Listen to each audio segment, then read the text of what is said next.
João 14, versículo 1. Não se turbe o vosso coração, credes em Deus, credes também em mim.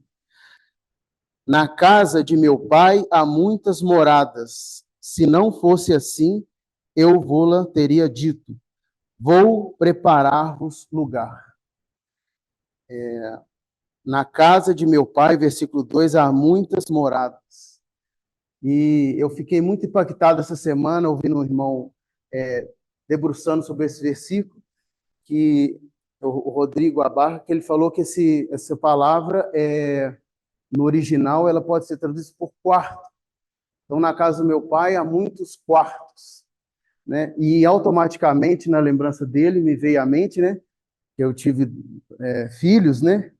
E o nosso prazo, ele é um prazo de 9 meses, né?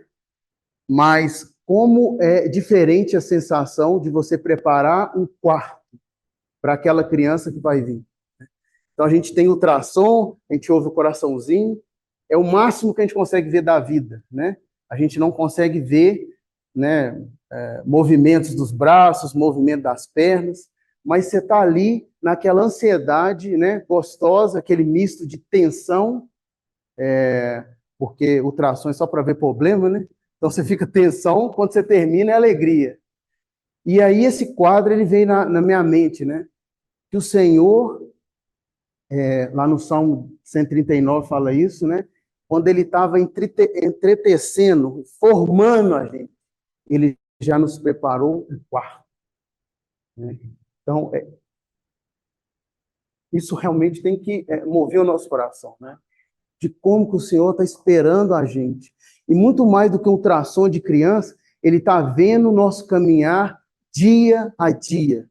Vendo que a gente está negando o Senhor, outra hora está igual o povo de Israel, agora, Senhor, o Senhor é meu rei, e outra hora, de novo, tropeçando, de outra hora, querendo louvar o Senhor, mas ele realmente olha o nosso coração, né? E por causa disso, como a gente leu hoje, né? A misericórdia do Senhor, elas se renovam a cada manhã.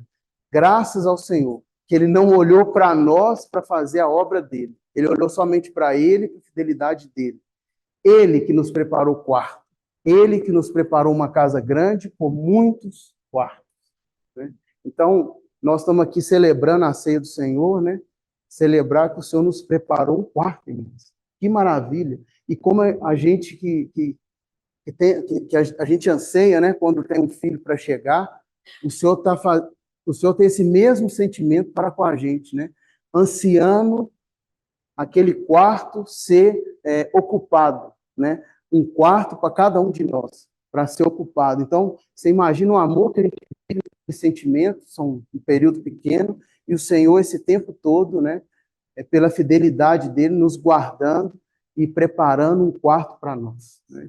Que esse seja o nosso sentimento de gratidão, né? Que a gente possa aproveitar o tempo para poder agradecer e louvar o Senhor, né? Pelo que ele fez por nós, pela obra na cruz que ele fez, foi quando ele destravou, né, toda essa obra para nos incluir na vitória que era pessoal dele, a casa é dele, e ele fez morada para nós. Amém. Então são convidados a participar da ceia todos aqueles que creram no Senhor Jesus, né, e entregaram sua vida para o Senhor. Amém. Senhor, nós queremos louvar o teu nome, Senhor, pela maravilha do que o Senhor fez por nós. Uma vitória completa e cabal na cruz, Senhor. Que o Senhor quis nos incluir na sua vitória, Senhor, e nos fazer vencedores e vitoriosos. Queremos lembrar realmente da tua morte e da tua ressurreição gloriosa, Senhor, que nos deu rumo, nos deu propósito de vida, Senhor. Nós queremos agradecer o Senhor em nome do Senhor Jesus. Amém. Números capítulo 33, a partir do versículo 1. São estas as caminhadas dos filhos de Israel que saíram da terra do Egito, segundo os seus exércitos, sob as ordens de Moisés e Arão. Escreveu Moisés as suas saídas, caminhada após caminhada, conforme o mandado do Senhor, e são estas as suas caminhadas, segundo as suas saídas. Partiram, pois, de Ramessés, no 15º dia do primeiro mês, no dia seguinte ao da Páscoa. Saíram os filhos de Israel corajosamente aos olhos de todos os egípcios. enquanto estes sepultavam todos os seus primogênitos, a quem o Senhor havia ferido entre eles. Também, contra os deuses, executou o Senhor juízos. Partidos, pois, os filhos de Israel de Ramsés, acamparam-se em Sucote. E partiram de Sucote e acamparam-se em Etã, que está no fim, ou na margem, ou na borda do deserto.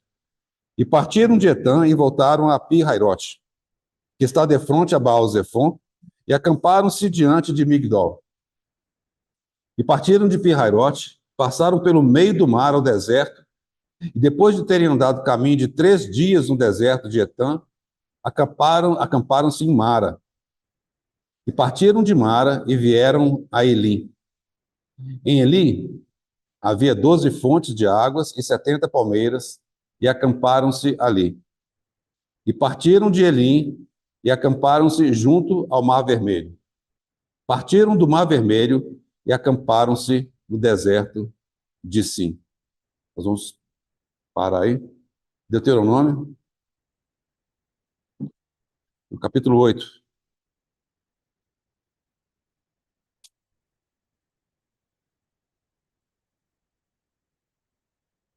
A partir do versículo 1. Cuidareis de cumprir todos os mandamentos que hoje vos ordeno, para que vivais, e vos multipliqueis, e entreis, e possuais a terra que o Senhor prometeu sob juramento a vossos pais.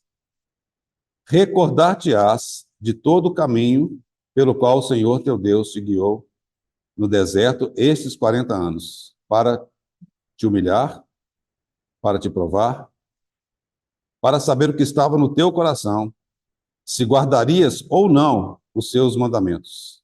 Ele te humilhou e te deixou ter fome e te sustentou com o maná que tu não conhecias, nem teus pais o conheciam, para te dar a entender que não só de pão viverá o homem, mas de tudo que procede da boca do Senhor viverá o homem. Nunca envelheceu a tua veste sobre ti, nem se inchou os teus pés nestes 40 anos. Sabe, pois, no teu coração, que como um homem disciplina seu filho, assim também te disciplina o Senhor teu Deus. Guarda os mandamentos do Senhor teu Deus, para andares nos seus caminhos e o temeres, porque o Senhor teu Deus te faz entrar numa boa terra, terra de ribeiros de águas, de fontes, de mananciais profundos, que saem dos vales e das montanhas. Terra de trigo e cevada, de vides, figueiras e romeiras, terra de oliveiras, de azeite e mel. Terra em que comerás o pão sem escassez, e nada te faltará nela. Terra cujas pedras são ferro, e de cujos montes cavarás o cobre. Comerás e te fartarás, e louvarás o Senhor teu Deus pela boa terra que te deu. Guarda-te,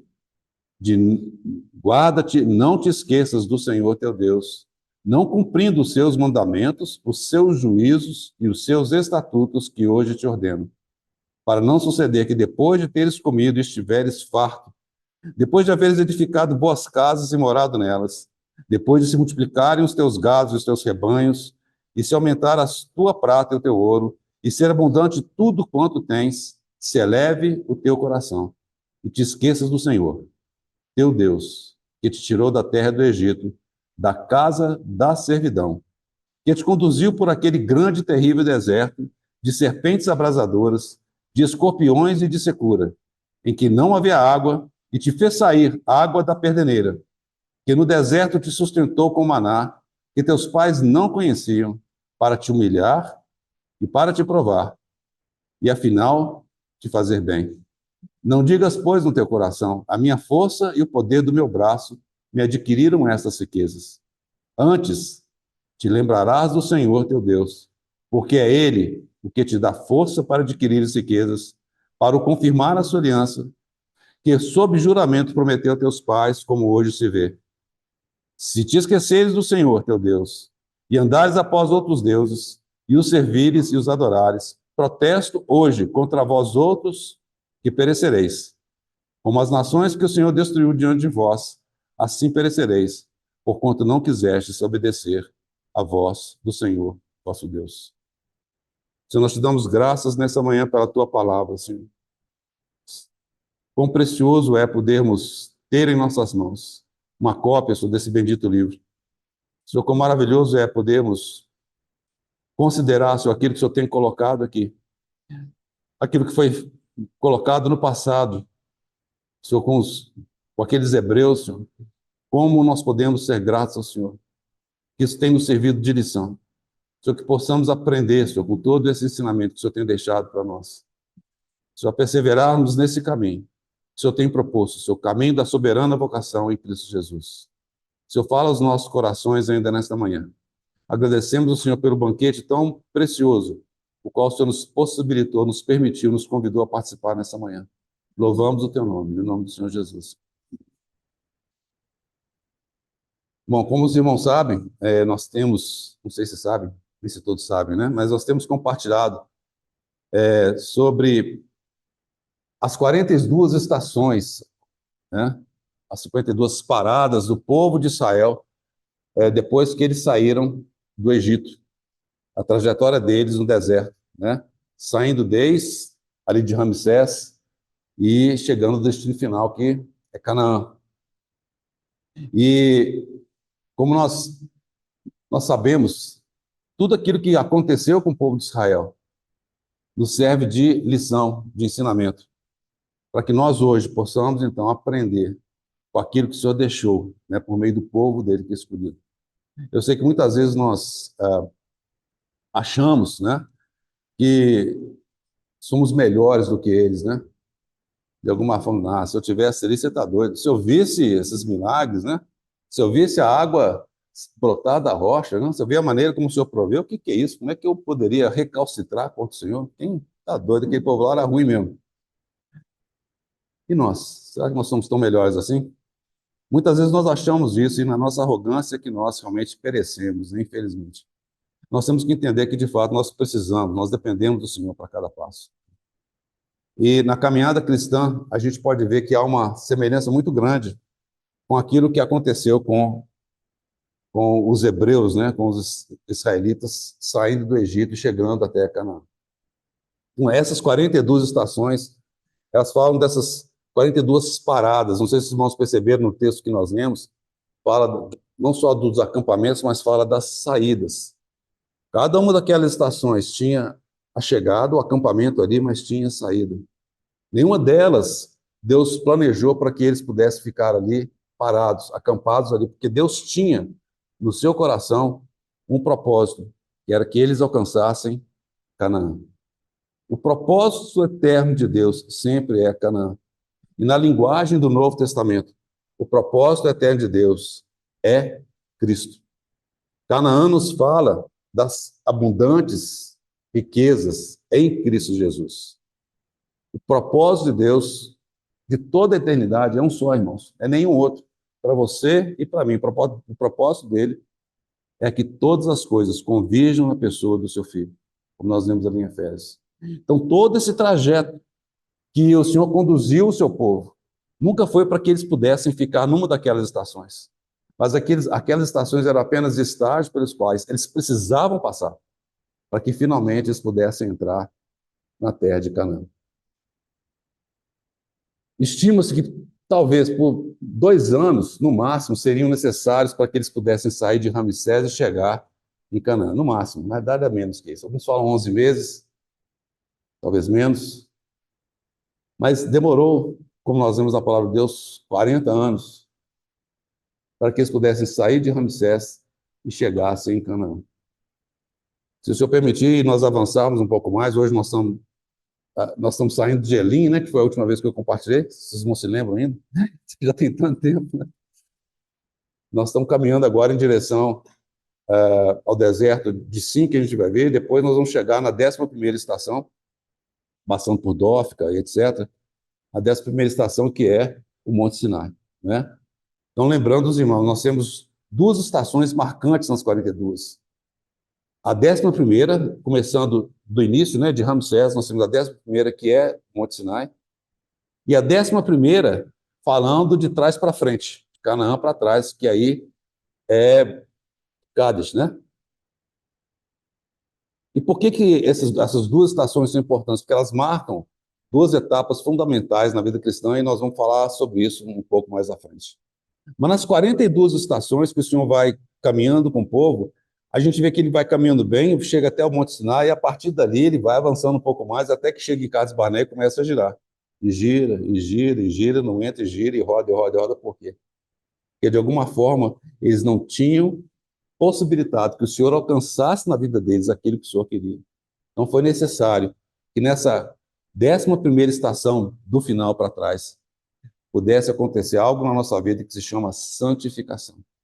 Muitos de nós, talvez pudéssemos, após nós crermos no Senhor, chegar rapidamente, né, na estatura de varão perfeito, né?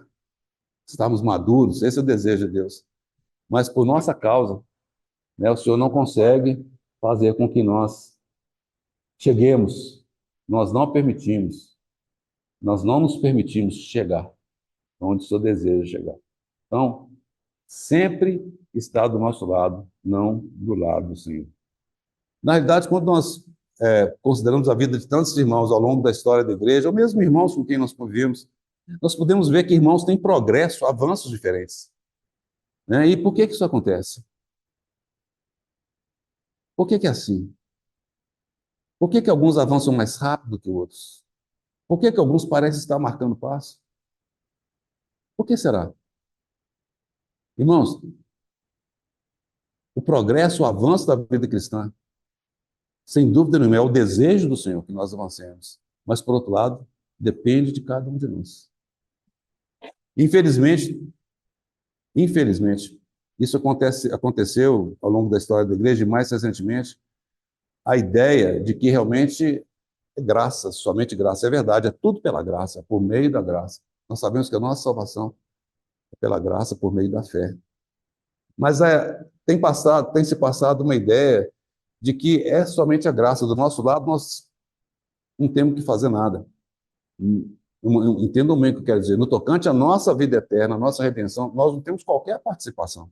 É tudo o Senhor, 100% o Senhor. Mas, do nosso lado, nós temos a responsabilidade do Senhor diante daquilo que dele nós recebemos. Nós não podemos viver uma vida de qualquer maneira. Não é verdade? Paulo nos fala, olha, onde abundou o pecado, superabundou a graça. É por isso, então, que nós vamos pecar? Claro que não, hein? Paulo fala claramente isso. Realmente nós somos salvos pela graça. Isso realmente nos habilita a dizer que não. Certamente, sabendo que eu recebi a vida eterna em Cristo Jesus, um dia eu vou estar no céu? Verdade. Mas o que Deus tem para você e para mim é muito mais do que isso. Ele deseja nos conformar à imagem do seu Filho. Ele deseja que nós possamos, de fato, alcançar essa maturidade em Cristo Jesus. Deus não nos salvou para que fôssemos eternamente bebês, não é verdade? Basta nós lembrarmos que o Senhor, ele vai ter a noiva dele. Ele tem preparado essa noiva. Já imaginou uma coisa mais estranha, você ir no casamento e tem ali um noivo casando com um nenenzinho, talvez com um bebê? Não existe isso, irmãos. A noiva, ela tem que ser contraparte do Senhor. Ela tem que ter a maturidade do Senhor. Os irmãos entendem o que eu estou dizendo. A noiva, ela tem que ter o caráter do Senhor. Os irmãos percebem? E para que isso possa ser alcançado, é por meio de estação a estação. É um processo de crescimento. Então, o caminhar dos hebreus, dos israelitas no deserto, nos fala desse caminho da vida cristã. O nosso progredir na vida cristã, o nosso avançar na vida cristã. O Senhor nos deseja que nós passamos de estação em estação, mas prosseguindo em direção ao alvo. Quanto tempo isso vai demorar? Irmãos, aí depende de você e depende de mim. O Senhor deseja alcançar em nós, de maneira plena, a estatura do seu Filho, de varão perfeito. É isso que Ele deseja para você, para mim. Ele quer uma noiva madura. Mas isso depende de você e de mim. Ele vai alcançar. Nós sabemos disso. Ele vai alcançar. Mas nesse processo, tem o seu processo e o meu processo de avançar, de progredir na vida cristã. Então, irmãos, a vida cristã é alguma coisa dinâmica, é alguma coisa que ela avança, ela tem que avançar. Ela não pode ficar estacionada. Como mencionei, essa 11ª estação de trás para frente. Muitos nós falhamos ali, porque muitos irmãos, ao crer no Senhor, a salvação, são resgatados pelo Senhor, reconhecem a salvação plena em Cristo Jesus e, de alguma forma, ficam insatisfeitos com isso. Dá grande satisfação, não tem dúvida, mas o Senhor não deseja que nós paremos ali. Na linguagem do Antigo Testamento, o Senhor deseja que nós saiamos realmente de Ramsés, né? Pelo sangue do Cordeiro, que foi passado os umbrais na veiga da porta, nós somos redimidos pelo sangue do Cordeiro, mas o Senhor quer que nós avancemos, porque eles saíram de Ramsés. Eles não ficaram debaixo da casa ali que tinha o sangue e a veiga da porta. Eles viram que estavam protegidos ali, maravilhoso, grande salvação. Mas eles tinham que sair, eles tinham que avançar. Eles tinham que seguir, foram para Sucote, então assim por diante. A vida cristã tem um avanço, tem que avançar, ué, tem que progredir. Então, se eu pudesse colocar, o problema que o Senhor tem conosco é que nós não avançamos.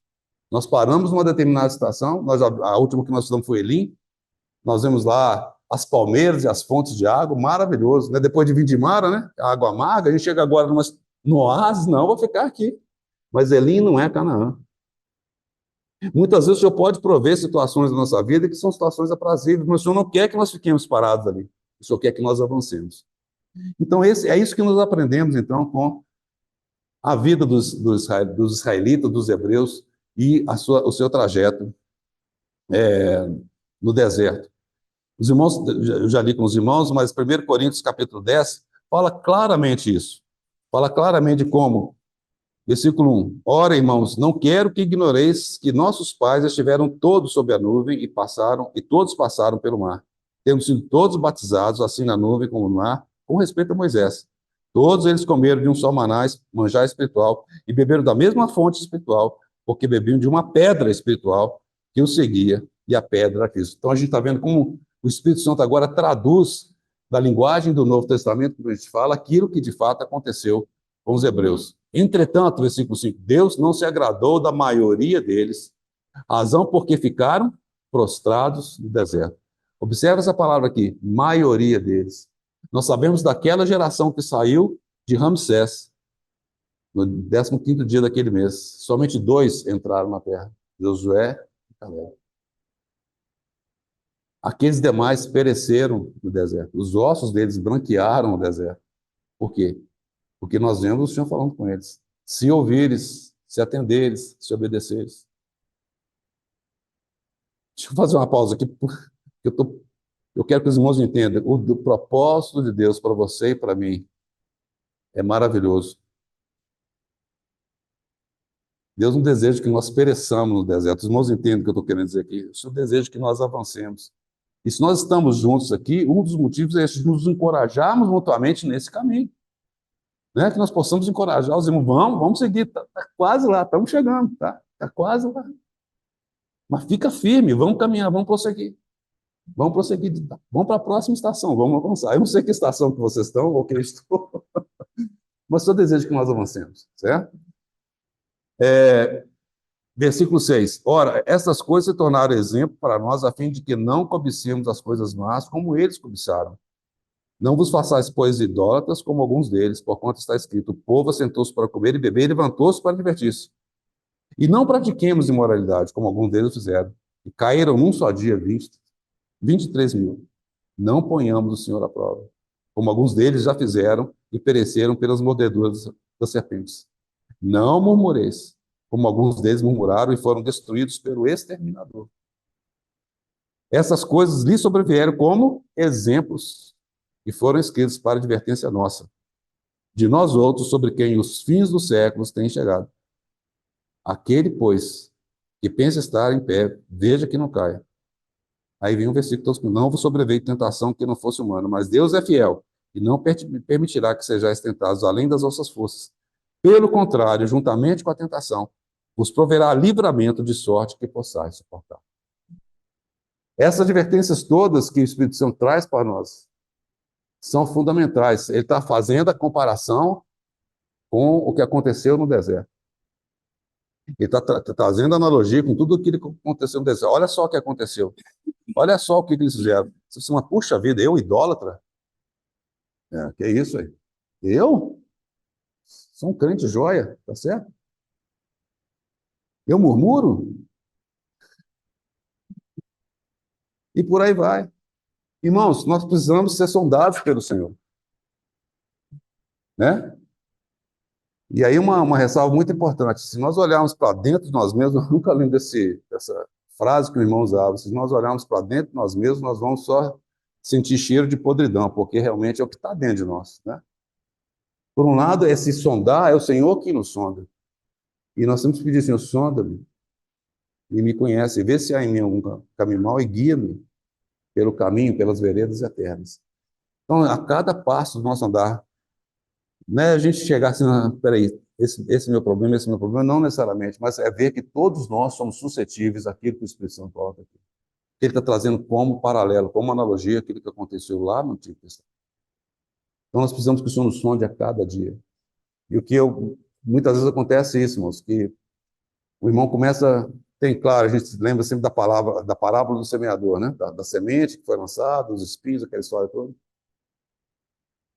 E muitas vezes acontece isso.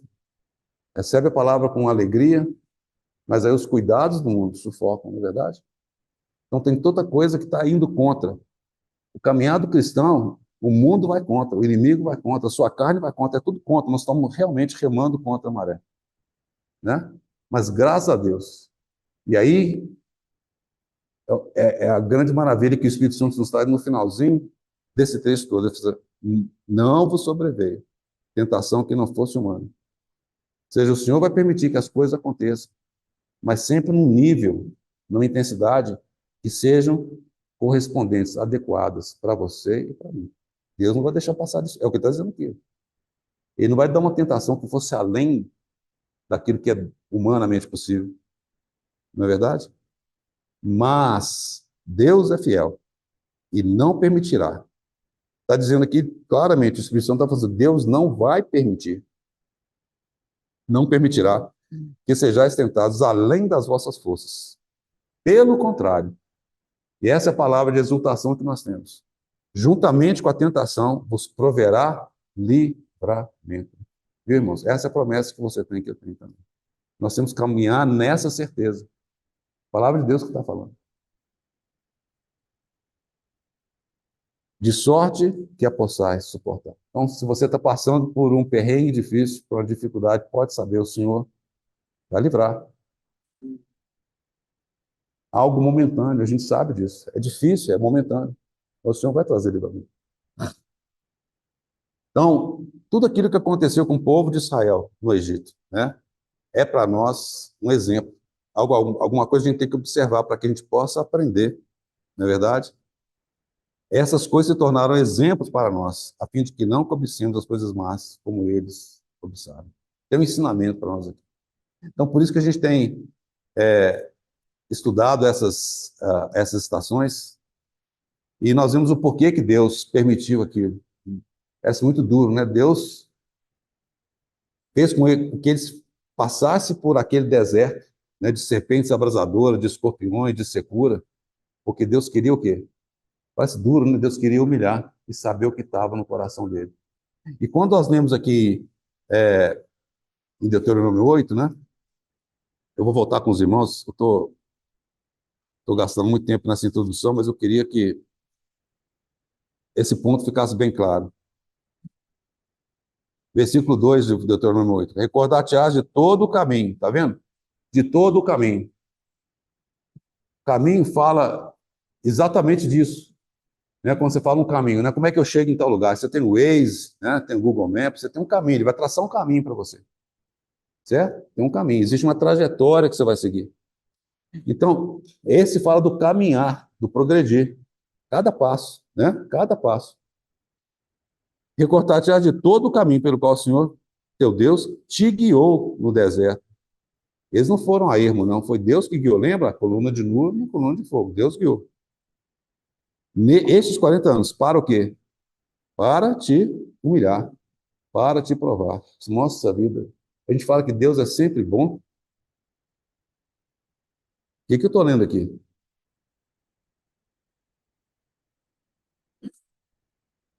Porque Deus sabia que essa era a necessidade, essa é a necessidade que eu e você temos. A carne para nada aproveita. O que Deus queria mostrar para eles que realmente na carne deles não habitava bem algum. Tudo aquilo que Deus estava fazendo para que de fato fosse exposta à realidade da carne. É o que acontece conosco também, não é? Para humilhar, para te provar, para saber o que estava no teu coração. Nós não, enganoso é o coração. Nosso coração é enganoso mesmo. Quem o conhecerá? É necessário que Deus nos faça passar por isso, para que nós possamos, de fato, conhecer. Sabermos, de fato, aquilo que nós somos, né? Mas não é para ficar parado, não. Nem agora ficar aqui em autocomiseração. Eu sou um pobre coitado. Não, não. É para a gente avançar, a gente reconhecendo o Senhor. Muito mais agora, eu dependo do Senhor. Eu vendo isso, o Senhor sabe. É só pela tua misericórdia. Quando nós enxergamos isso, irmãs, nós podemos amar muito mais o Senhor. Nosso amor pelo Senhor aumenta. À medida que nós vemos a nossa realidade, nós, Senhor, como é que o Senhor pode amar alguém como eu? Talvez, às vezes, nós achamos muito bonzinho, né, Senhor? Foi um lucro danado para o Senhor, Senhor. Se o Senhor me ganhar, pegou boi. Vamos chegar no ponto que, de fato, Senhor, misericórdia, Senhor. O que o Senhor viu? Miserável homem. Essa é a realidade. Mas, irmãos, não é para ficar no miserável. O Senhor não deseja que nós ficamos miseráveis, porque logo em seguida tem o capítulo 8 de Romanos. Não para ali, não. A gente vê, mas a gente anda. Eu não vou ficar ali com autocomiseração, não. A gente avança. Porque nós temos um destino. Esse destino é Canaã. Nosso destino é Canaã. Certo? Então, assim, para te provar, para saber o que estava no teu coração. E essa parte do versículo, para mim, sempre foi muito difícil. Deus sabe todas as coisas. Você acha que Deus, entenda bem o que eu coloco, Deus tinha alguma dúvida que eles não guardariam os mandamentos? Tinha alguma dúvida disso?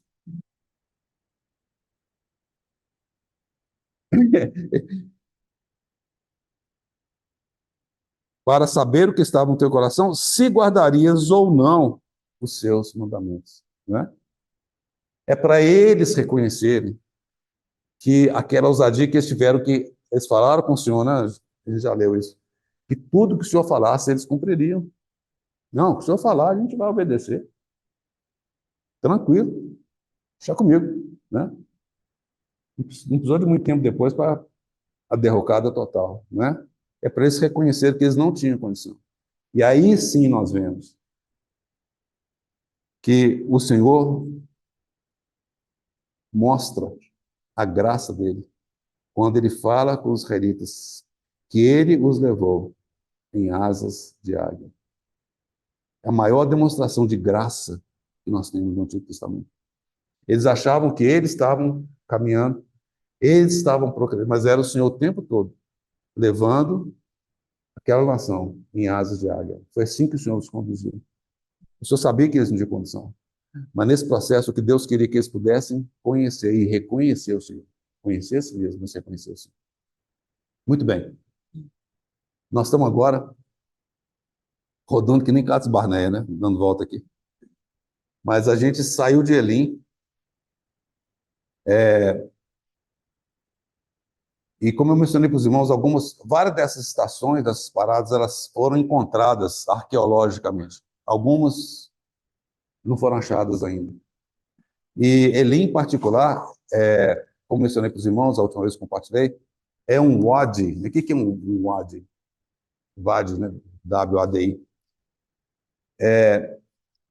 No deserto, na Península do Sinai, como também na região de Israel, normalmente é muito seco, né? A gente sabe que tem o deserto, mas quando chove, você tem aqueles vales, que são os wadis, onde corre a água da chuva. A absorção é muito pequena, de alguma forma. A gente sabe que o tipo de terreno, ele não absorve a água imediatamente. Então, a água cai, ela corre, tá certo? E tem casos, hoje, vão entrar na internet, vão encontrar vários casos de pessoas que morreram, foram literalmente afogadas repentinamente, porque isso vem que nem um turbilhão, uma coisa, é uma torrente que vem numa velocidade doida, num volume doido, E se as pessoas não conhecem o local, eles correm risco de vida mesmo, é perigoso. Aconteceu isso, por exemplo, na Península, no Sinai, várias vezes em Israel já aconteceu também, vira e mexe tem esse tipo de situação. E esse Wadi, onde está Elim, é o Wadi Garandal, Garandel, que eles chamam. E realmente é um lugar muito bonito, é um oásis mesmo. E acontece isso, ele tem água exatamente porque é um Wadi, certo? E Elim, ele representa exatamente aquele ponto de descanso, e a gente vê ali que tinha umas palmeiras, irmão, lembra? 70 palmeiras, 12 fontes de água. As palmeiras, como eu compartilhei com os irmãos, fala da retidão. Lembra que a folha de palmeira aparece ornamentando ah, os diversos artefatos do templo, né? Do templo e do tabernáculo também. Lembra do Senhor Jesus, quando ele na entrada triunfal também, eles cortaram as folhas de palmeiras e estenderam. Isso significa esse aspecto real também de glória. Então, Elim, eles estavam mais do que satisfeitos ali. Um oásis, água à vontade, água de boa qualidade, Palmeiras é aqui mesmo, né? Então, aqui não é Canaã. E Deus fala que eles tinham que mover. E aí, a próxima estação é Mar Vermelho, né? Eles saem de Elim, então, e prosseguem na direção do Mar Vermelho mesmo. De novo, é uma pena que aqui é muito claro, não dá para mostrar para os irmãos. Mas vamos lá. Península do Sinai, aqui, certo? Aliás, está muito. Os irmãos devem estar acompanhando aí a situação lá de Israel, né? Nesse ponto aqui, ó, da Península do Sinai, é onde está, encontra com a faixa de Gaza, né? Esse pontinho aqui. Onde está a região de Amaleque, deserto de Sur, é por aqui, ó. Certo? Aqui está o Egito, de onde eles saíram, certo? Aqui está um braço do Mar Vermelho, aqui é a Península do Sinai, aqui outro braço do Mar Vermelho. Nesse ponto aqui tem um lugar chamado Eilat, tá? Então, Península do Sinai. Ele sai, então, cruza o Mar Vermelho e vem descendo, bordeando esse braço do Mar Vermelho aqui, certo? Bordeando aqui. Elim não fica na praia, Elim fica um pouco mais para dentro. E quando eles saem de Elim, eles vão, então, em direção e vão, literalmente, eu vou ter que ler porque eu não lembro o nome, é o Wadi Taibé ou El Murkeyer, é um nome diferente, né? Mas se você ver a imagem, a foto desse lugar, é muito bonito. É quando você está chegando numa praia, né, vindo das montanhas, por exemplo, está chegando na praia, e aí abre, né, o Wadi se abre, e é uma vista maravilhosa. É como se o Senhor estivesse dando um refrigério para eles ainda mais depois de Elim. Então eles vão ali no Mar Vermelho, que é essa estação, a estação do Mar Vermelho, que logo em seguida, então, eles vão subir topograficamente num platô, lembrando os irmãos, como é que é a Península do Sinai? A Península do Sinai é assim, ó, se você olhar aqui em cima, você tem o Mar Mediterrâneo, certo? Topograficamente, vou falar com cuidado aqui, que tem uma especialista em geografia aqui, ó. Deve vir, desculpa se eu errar, você me ajuda aqui, viu? Então, topograficamente aqui é o nível do mar, então zero, né, de altitude. À medida que você vai descendo para o sul da península, você vai subindo, tá? Então, aqui é onde estão as montanhas, inclusive o Monte Sinai, Santa Catarina, está tudo aqui.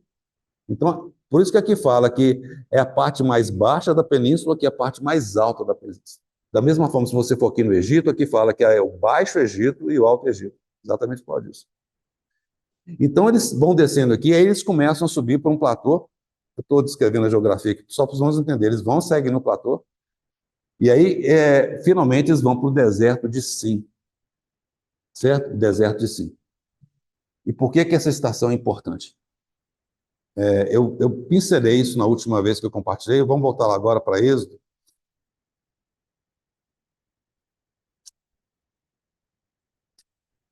A nossa vida cristã também é assim, o Senhor nos leva de Elim, de Mara para Elim, nos leva para lugares baixos, para lugares altos, mas, irmãos, é o Senhor que está nos conduzindo, né?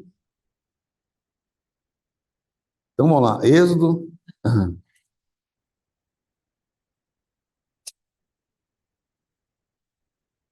capítulo 16. Partiram de Elim, espera, Êxodo capítulo 16, versículo 1. Partiram de Elim, e toda a congregação dos filhos de Israel veio para o deserto de Sim, que está entre Elim e Sinai, aos 15 dias do segundo mês, depois que saíram da terra do Egito. Então, é relativamente rápido, os irmãos estão vendo? O trajeto deles descendo aqui está relativamente rápido. Imagina 2 milhões de pessoas, né, descendo ali, está bem rápido. E ele chega então no deserto de Sim. Versículo 2. Toda a congregação dos filhos de Israel murmurou contra Moisés e Arão no deserto. Naquela altura do campeonato, depois de terem peregrinado ali, né? Vamos ver se você conhece Ramsés, Sucote, Etam, Migdol, vai por aí fora, né? Mara chegando em Elim, comida já estava acabando, se já não tinha acabado, não é verdade?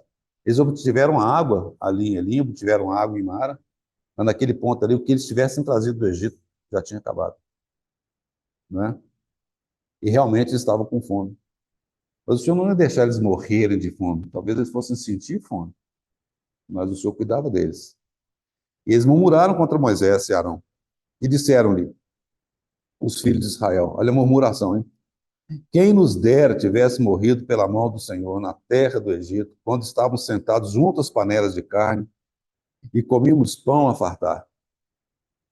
Pois nos trouxeste a este deserto para matar de fome toda essa multidão. Olha o tom da fala desses israelitas. Irmãos, eles não conseguiram ver que o propósito de Deus era muito maior. A circunstância temporária que eles estavam passando, eles se perderam nela, eles não conseguiram ver que o que o Senhor tinha para eles era muito mais como Deus havia prometido. Eles haviam esquecido da promessa do Senhor. Em outras palavras, eles não creram no Senhor. E aqui nós vemos o pecado de incredulidade.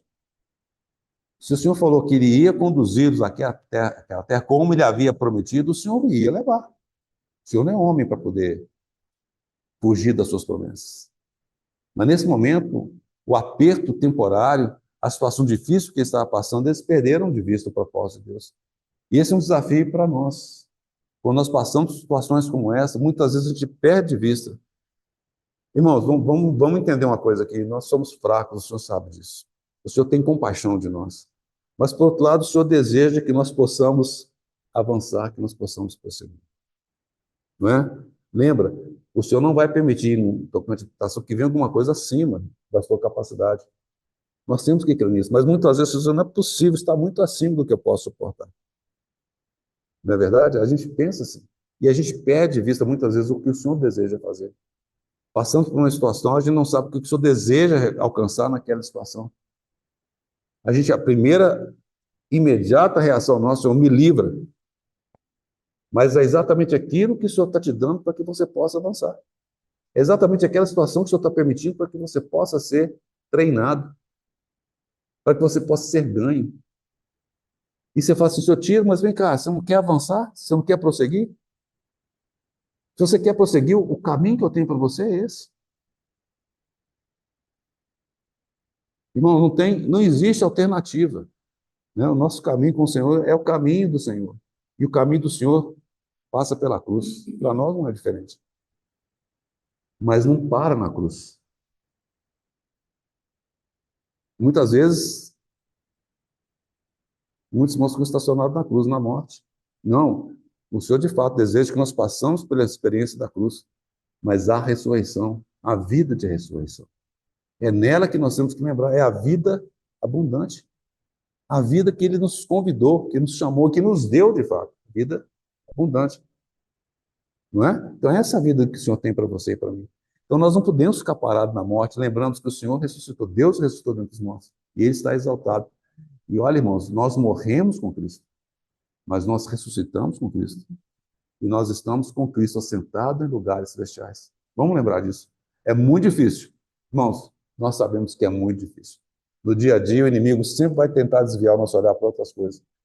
Ele vai desviar o nosso olhar para poder ver a fome que nós estamos.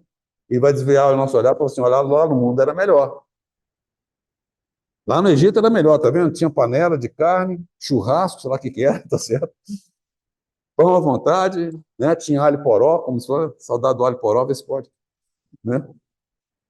Lá no mundo era melhor. Ele não só vai mostrar que você está numa situação difícil, tá vendo onde é que você veio parar? Olha só, se você estivesse lá, estava muito melhor. O inimigo vai tentar você e a mim dessa maneira.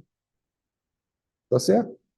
Mas lá era lugar de escravidão. Eles estavam escravos. Nessa hora eles esqueceram de tudo que eles passaram. Olha só que absurda a murmuração deles contra o Senhor.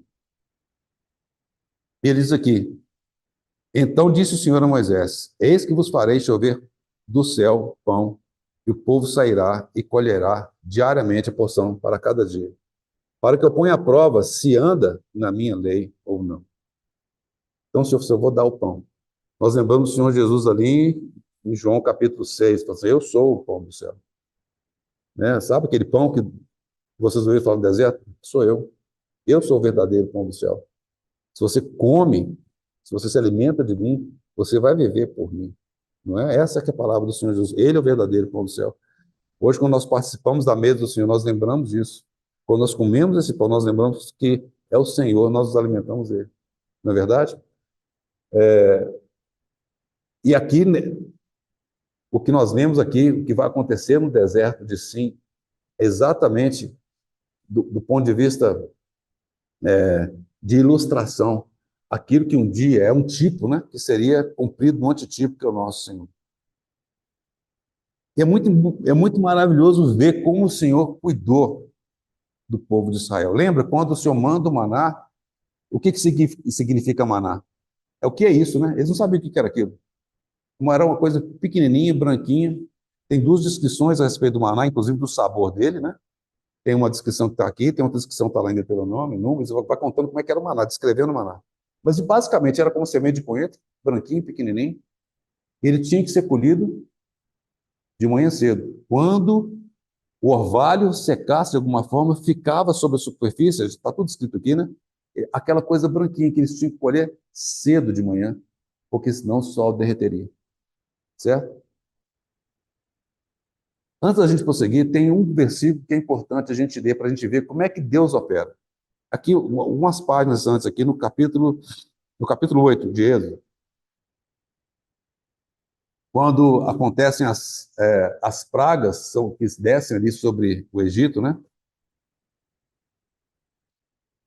Nós lembramos que Moisés e Arão, lembra? Arão era o porta-voz de Moisés, né? Moisés falou que ele era pesado de língua, e Arão, então, era o porta-voz dele. Deus falou, você será para Arão como eu sou para você, né? Ou seja, Deus falando com Moisés, Moisés falava com Arão. E aí, aquelas pragas, né, aconteciam porque o coração de Faraó estava endurecido. E Deus, o Faraó chamou então seus magos, eles conseguiram repetir várias das pragas, até que chegou um ponto que eles não conseguiram mais, certo? Foi exatamente a praga dos piolhos. Então, a praga vem, e é o capítulo 8, versículo 16. Diz o Senhor a Moisés, diz a Arão, estende a teu bordão e fere o pó da terra para que se tornem piolhos por toda a terra do Egito. Fizeram assim. Arão estendeu a mão com seu bordão, feriu o pó da terra e houve muitos piolhos nos homens e no gado. Todo o pó da terra se tornou em piolhos por toda a terra do Egito. E fizeram os magos os mesmos com as suas ciências ocultas para produzirem piolhos, porém não puderam. Havia piolho nos homens e no gado. Nem imagino o que era isso.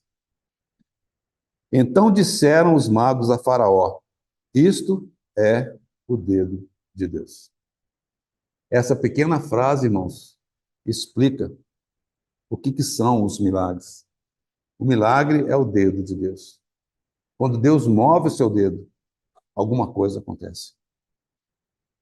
Deus, ele criou esse universo e estabeleceu leis no universo, certo? Algumas delas os homens descobrem até hoje, essas leis, né? Claro que uma das mais famosas que Newton descobriu, que era um irmão em Cristo, né? Que é a lei da gravitação universal, né? Aquelas coisas que a gente fica, né? Como é que era? Matéria atrai matéria na relação direta das massas, na relação inversa do quadrado da distância. Então, assim, uma coisa bonita como essa, né? Matematicamente falando, mas já estava ali, porque Deus tinha criado. Alguma coisa que Deus criou. O universo, ele está sob o controle de Deus, né? Deus, ele reina absoluto. Nosso Senhor reina absoluto. E essas leis estão ali. Deus não transgride as suas leis, mas ele pode mover o dedo dele. E aí é quando o milagre acontece, como foi no caso aqui do Êxodo, né? E tantos outros casos, como que nós veremos agora. Então vamos voltar lá para Êxodo capítulo 16. Deus manda então o maná. Irmãos, me entendam bem. Ali no deserto houve dois tipos de maná. Fiquem calmos, eu vou explicar, certo? Se você for hoje, não só hoje, mas ali na Península do Sinai, existe uma árvore, um arbusto, na realidade é um arbusto. Eu vou pegar o nome dela aqui. Ela se chama Tamarix manifera. É um dos tipos de tamarix, né? É uma árvore. É chamada árvore do maná. E qual que é a característica dessa árvore? A característica dela é a seguinte: ela tem no seu caule, a sua seiva, quando insetos perfuram essa casca, ela, ela permite sair dessa seiva gotículas pequenininhas, branquinhas, tá certo? Que elas, de fato, caem sobre a terra. Se você for hoje no Egito, aqui é Egito, ali na Península, você vai encontrar diversos desses arbustos espalhados. E esse fenômeno acontece continuamente. Ou seja, por isso que eu falei que tem dois tipos de maná. Existe este que é chamado a árvore de maná, que é o maná natural, e de fato a substância ela é doce, tá certo? E a produção é, ela não é abundante, tá certo? Se você consegue coletar talvez 2 litros, que era um gomer, né? Eu sei que eu não li com os irmãos, mas eles tinham que coletar, a quantidade era um gomer. Um gomer são 2 litros de maná. Eles colhiam. Então, você consegue encontrar isso hoje, de tal forma que você consegue coletar 4 litros ou mais. Então, em 1483, um cientista chamado Breitenbach, ele estava andando ali pela Península do Sinai. E ele ficou impressionado de ver que, naquela época, 1483, ele encontrou, então, beduínos e pessoas que habitavam na Península do Sinai que conheciam e coletavam esse maná, tá certo? Inclusive, ele fala que levou para casa, etc, etc. Então, assim, isso chamou a atenção de pessoas futuramente. Aí, um outro alemão chamado Ehrenberg, em 1823, ele era um botânico, ele constatou a mesma coisa na Península do Sinai. E mais recentemente, dois cientistas, um chamado Friedrich Simon Bodenmeier, o outro chamado Oscar Theodor, dois são da Universidade de Israel, eles confirmaram o achado, desses botânicos que haviam antecedido eles. Só que para produzir esse maná, ele acontece numa situação muito específica. Tem que ser numa altitude certa, com a umidade certa, certo? Porque senão esse arbusto não produz, certo? E exatamente as condições que você encontra ali no deserto sim, exatamente aquelas condições, certo? Mas qual que é a diferença? A diferença é que para produzir, para que essas árvores produzam esse maná, essa situação, é muito específico. E, segundo eles, acontece basicamente pelo impacto das chuvas de inverno, certo? E o povo de Israel, quando que eles saíram do Egito? Eles saíram na primavera, tá? Eles saíram na primavera. Então, eles estavam caminhando, e, teoricamente, o momento não era o ideal, vamos colocar assim, para que houvesse essa produção. Pausa. Está todo mundo comigo até agora? Perdi ninguém ainda não? Qual que é o ponto? O ponto é que, se você olhar do ponto de vista natural, em princípio, teria um maná disponível ali no deserto, ok? Mas onde é que está a diferença? O maná que tinha que ter suprimento, tinha que dar suprimento para 2 milhões de pessoas. 2 milhões de pessoas. Os irmãos conseguem imaginar quantos arbustos desses tinham que existir? Quantos insetos para perfurar a casca dessas árvores? Para que isso pudesse acontecer? Então, por isso que eu falei, são 2 manás que a gente tem ali no Sinai. Esse maná que o Senhor proveu realmente foi o dedo de Deus que moveu, para poder prover o maná para o povo de Israel pelos 40 anos. Durante 40 anos, o Senhor proveu o maná. O maná cessou de existir no momento em que eles entraram na terra de Canaã. Deus sustentou o povo de Israel, 2 milhões de pessoas. Naturalmente, impossível. Bom, naturalmente, ok. Tem um maná disponível. O abuso está ali, o tamarix está ali, né? Manífera está ali. Mas se não fosse Deus mover o dedo dele, não teria maneira deles poderem sobreviver. Mas não para aí, vamos continuar lendo. Já estou chegando no final aqui. Então disse o Senhor a Moisés, versículo 4: Eis que vos farei chover do céu pão, e o povo sairá e colherá diariamente a porção para cada dia. E eu enfatizei para os irmãos, até conversarmos há pouco tempo aí. Muitos de nós têm caminhado com o Senhor há quantos anos? Né?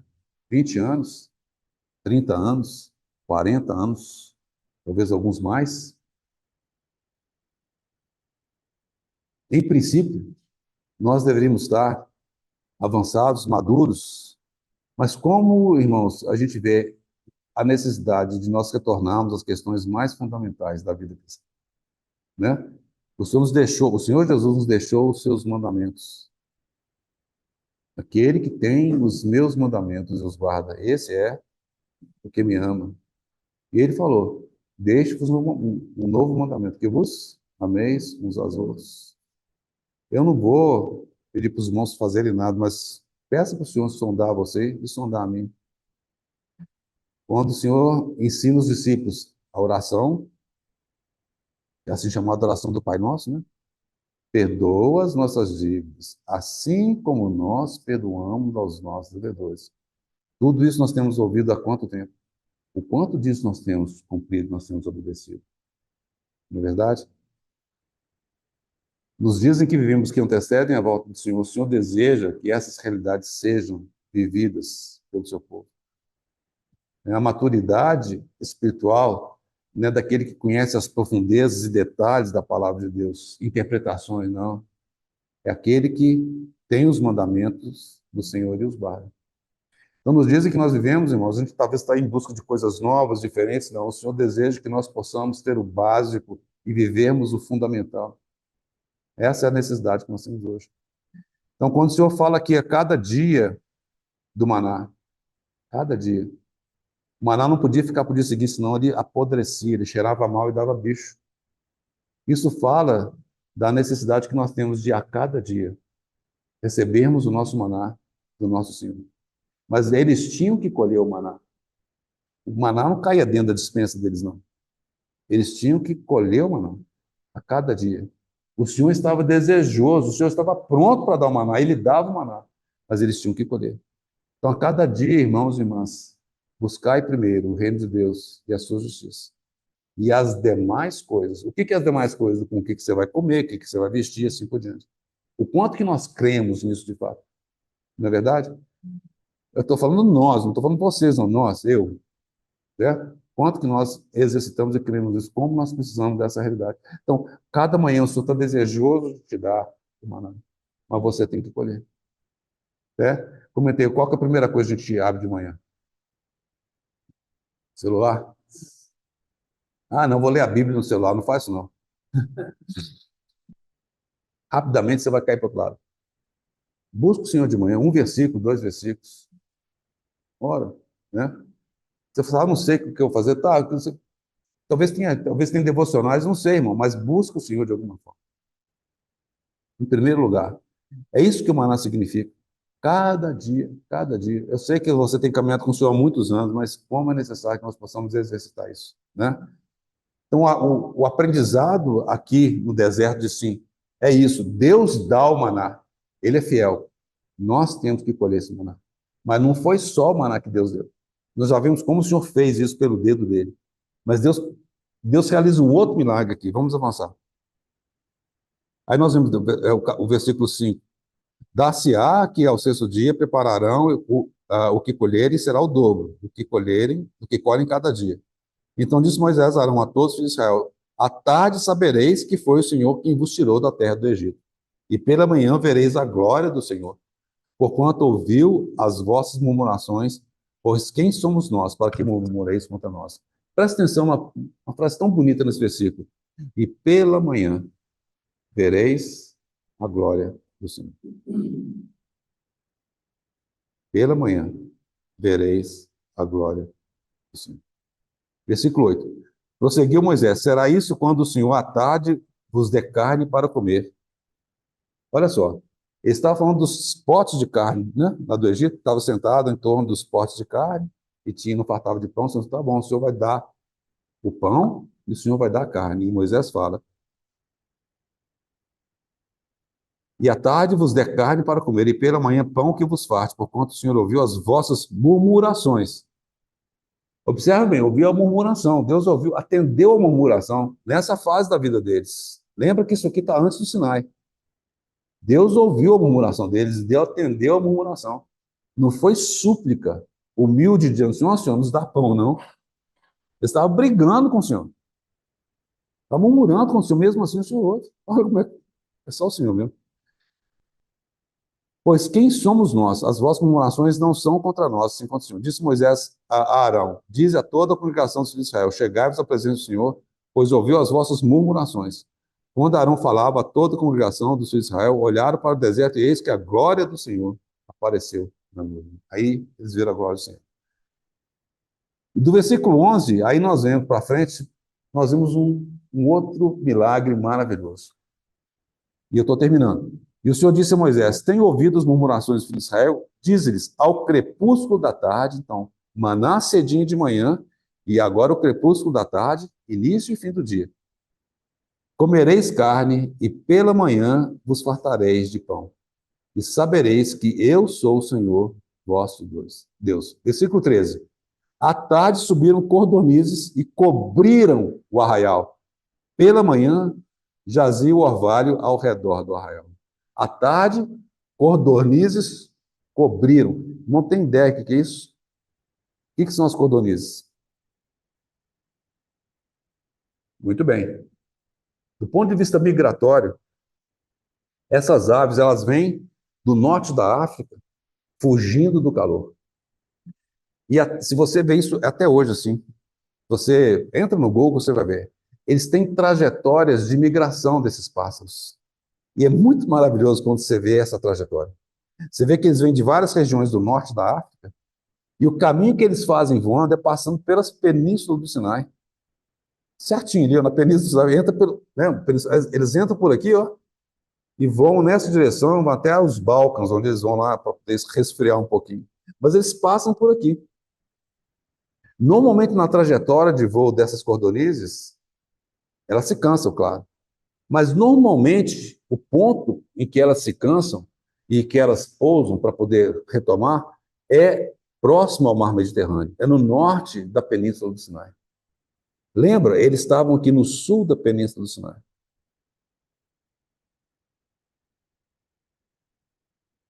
Deus move o seu dedo mais uma vez. Né? Os irmãos se lembram quando os discípulos estavam ali pescando e não conseguiam achar nada? Aí, até o irmão compartilhou isso no domingo passado, acho, né? E o Senhor fala com Pedro: lance as redes. Se vão olhar no texto original, lance as redes. Pedro olhou para o Senhor assim: carpinteiro me dando, ensinando o pescador a pescar, me ajuda aí, certo? Mas Pedro assim: Senhor, já que o Senhor falou, vou lançar a rede. Aí Pedro lança uma rede só. O que aconteceu? A rede se encheu de tal ponto que ela estava a ponto de romper. Se eles tivessem jogado duas redes, eles pegar muito mais peixe. Mas, de qualquer forma, eles lançam aquela rede. Como? Vocês tinham pescado a noite toda e não acharam nada? Lá em João 21 também nós vemos uma situação semelhante. É muito, muito maravilhoso ver o que acontece ali também. Mas o Senhor, Deus, o Criador de todo o universo, aquele para quem, por meio de quem foram feitas todas as coisas. Bastava ele dar um pequeno comando, um assobio, e aqueles peixes todos vieram e entraram naquela rede de bom grado. Da mesma forma, irmãos, Deus move o seu dedo, e aquelas codornizes decidem descansar o seu voo no sul da Península do Sinai. Deus comanda aquelas codornizes para que elas pudessem, então, cobrir o arraial. E eles tiveram carne. Os irmãos percebem? Naturalmente falando, biologicamente falando, ali era a trajetória delas. Elas passariam por ali, mas elas não pousariam ali. Deus comanda que elas pousem ali, para que elas pudessem, então, alimentar o povo de Israel de carne. Essa foi a primeira instância em que a gente vê isso acontecendo. Então, de uma maneira maravilhosa, o dedo de Deus move novamente. E esse milagre acontece. E o povo de Israel, eles veem a glória do Senhor. Vem a glória do Senhor na nuvem. Aqui fala, versículo 7, pela manhã vereis a glória do Senhor. E aqui, versículo 10, e eis que a glória do Senhor apareceu na nuvem.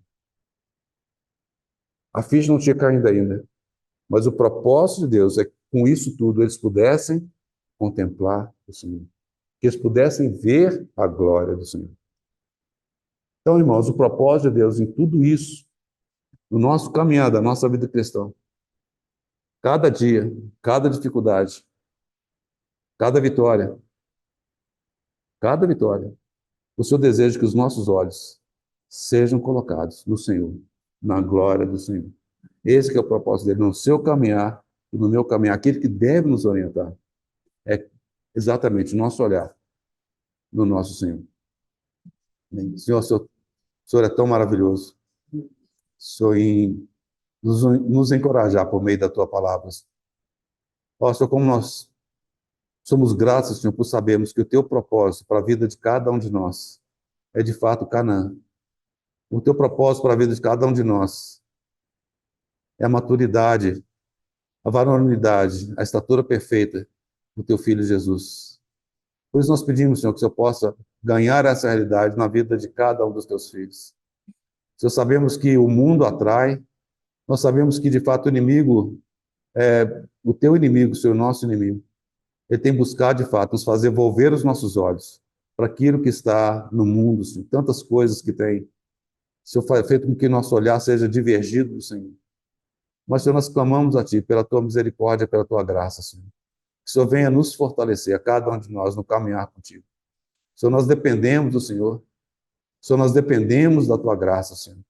Nós dependemos da Tua misericórdia. Por isso, Senhor, nós nos encomendamos a Ti. Sabedoria de que Teu propósito, Senhor, é de que nós possamos, pela Tua misericórdia, sermos ganhos completamente pelo Senhor. Se opera em nossas vidas. Nos encomendamos a Ti, Senhor, nessa semana que se inicia. Senhor, venha operar e alcançar em nós o Teu propósito. Senhor, fortalece aqueles que estão fracos, Senhor. Fortalece-nos em Ti, nos ajude, Senhor, a prosseguir com o Senhor. É o que nós pedimos no nome do Senhor Jesus. Amém.